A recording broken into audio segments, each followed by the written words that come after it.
Se você não está em guerra na sua vida, algo está errado. Esse vídeo talvez tenha um dos conteúdos mais importantes de todos que eu vou falar aqui no canal. Foi o que me possibilitou aí um próximo nível de maturidade espiritual, de relacionamento com Deus e de desenvolvimento pessoal. Então, se fosse você, ficava até o fim desse vídeo para entender melhor do que eu estou falando. Deixa aí o seu like e vamos direto para o vídeo.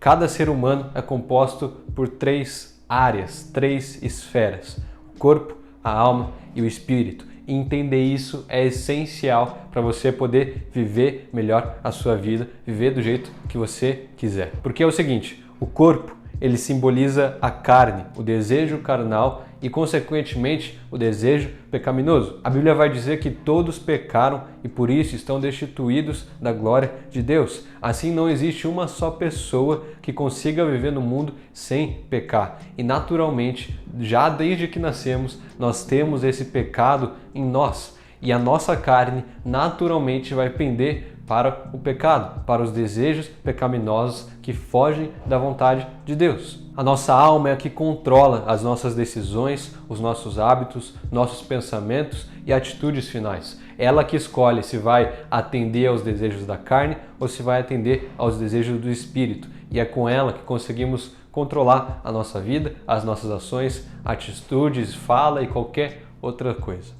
O nosso espírito é a nossa parte que fica ligada ao mundo espiritual, aquele que antes do mundo físico ser formado foi criado por Deus, onde Deus habita, onde Ele fala conosco. Então é através do nosso espírito, porque fomos feitos à imagem e semelhança de Deus, que conseguimos falar e nos comunicar com Ele. Mas aí acontece algo interessante. O seu corpo e o seu espírito entram em conflito naturalmente depois que você busca fazer a vontade de Deus. Qualquer um que não queira fazer a vontade de Deus, qualquer um que não sinta aversão ao pecado, é naturalmente dominado pela carne, é naturalmente inclinado a satisfazer seus desejos pessoais. Aí Deus veio, deu a lei ao povo de Israel para mostrar a eles que o seu coração, que os seus seres pessoais eram pecaminosos, e foi através da lei que nós, todos seres humanos, a lei de Deus, conseguimos identificar que nós somos extremamente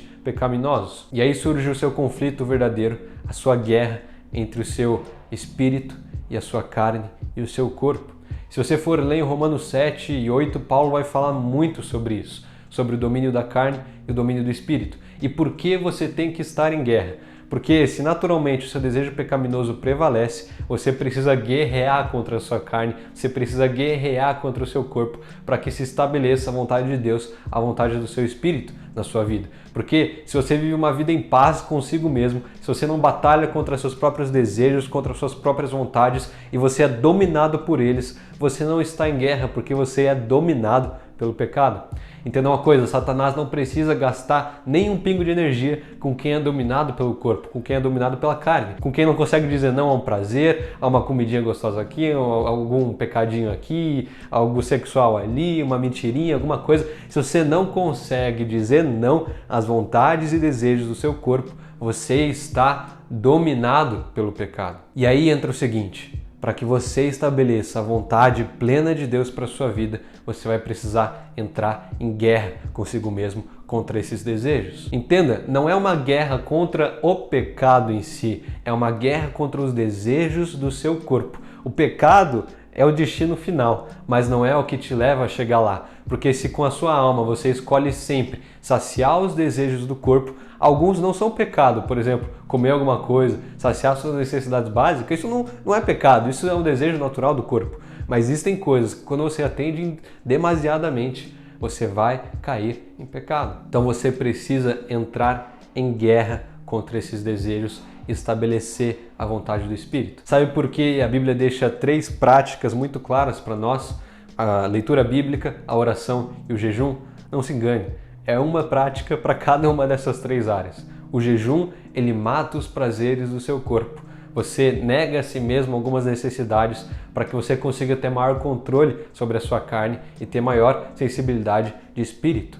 A oração faz com que a sua alma se torne para as necessidades do espírito. Ela identifica os problemas da alma, o problema do espírito, coloca isso diante de Deus e é moldada pela vontade do Pai, pelo Espírito. E a leitura bíblica nada mais é do que Deus te falando o que Ele deseja de você, Deus alimentando o seu espírito através da palavra. Esse é o processo natural. Não à toa Jesus foi tentado nessas 3 áreas pelo Satanás no deserto. Jejuou, foi tentado com o pão, com a autoridade e com o poder. Se você quer partir para o próximo nível espiritual, você precisa dominar os seus desejos. Você pode ser cristão ou não. Se você é dominado pelos seus desejos carnais, se você não consegue controlá-los, colocar um limite ou direcioná-los para onde você deseja, você é escravizado pelo seu corpo. Se você quer viver uma vida plena com Deus, entre em guerra com esses desejos. Pra já. Esse é um tema que eu gosto muito de falar e é muito profundo e dá para escrever só um livro sobre isso. Mas se você gostou, deixa aqui o seu like e eu com certeza posso falar mais sobre esse assunto. Deus abençoe a sua vida, leia Romanos 7:8 e não esqueça, entre em guerra contra seus desejos pecaminosos, contra seus desejos carnais. Falou!